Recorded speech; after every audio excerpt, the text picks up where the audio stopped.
వందే మాత్రం. నేను మీ journalist Navata. Welcome to our political. ముందు ఒక ఫోటో చూపిస్తా చూడండి. ఆ చేతి మీద కనిపిస్తోంది కదా, నాన్న జాగ్రత్త. ఆంధ్రప్రదేశ్లో లవ్ జిహాద్కి గురైన ఒక టీచర్ చేతి మీద రాత అందరినీ కంటతడి పెట్టిస్తోంది. ఆత్మహత్యకు ముందు తండ్రి గురించి ఎంత ఆందోళన చెందింది అనేది చాలా క్లియర్గా కనిపిస్తోంది. అది చేతిపై రాసుకొని ఉరి వేసుకొని ఆత్మహత్య చేసుకుంది ఆ టీచర్. ఏపీలోని మార్కాపురం జిల్లా పాలమూరు మండలం అయ్యవారిపల్లిలో హృదయ విదారణ ఘటన జరిగింది. పాలమూరులో టీచర్గా పనిచేస్తున్న మాధవి అనే యువతి ఆత్మహత్య చేసుకుంది.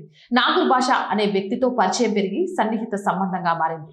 ఈ క్రమంలో అతనికి ఇదివరకే పెళ్లైందని తెలుసుకుని మాధవి దూరం పెడుతుండటంతో తమ వ్యక్తిగత ఫోటోలు సోషల్ మీడియాలో పెడతానని బెదిరించాడు యువకుడు.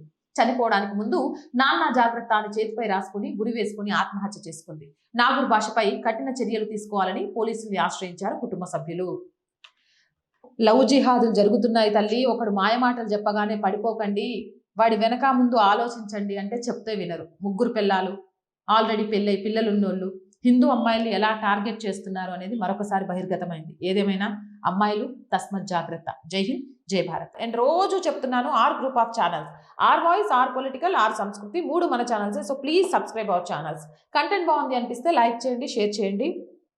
ఆర్థికంగా ఈ మంత్ శాలరీస్ విషయంలో కానివ్వండి, రెంట్ పేమెంట్ కానివ్వండి, కరెంటు బిల్లు కానివ్వండి, చాలా ఇబ్బందిగా ఉంది. మీరే మమ్మల్ని ఆదుకోవాలి. ఆర్థికంగా సపోర్ట్ చేస్తారు అని ఆశిస్తున్నాం. సపోర్ట్ చేయాలి అని అంటే సబ్స్క్రిప్షన్ పక్కనే జాయిన్ అనే బటన్ ఉంది.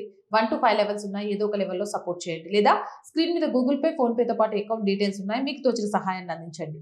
వ్యాపార ప్రకటనల కోసం 8328500576 నెంబర్ని సంప్రదించండి. జై హింద్, జై భారత్.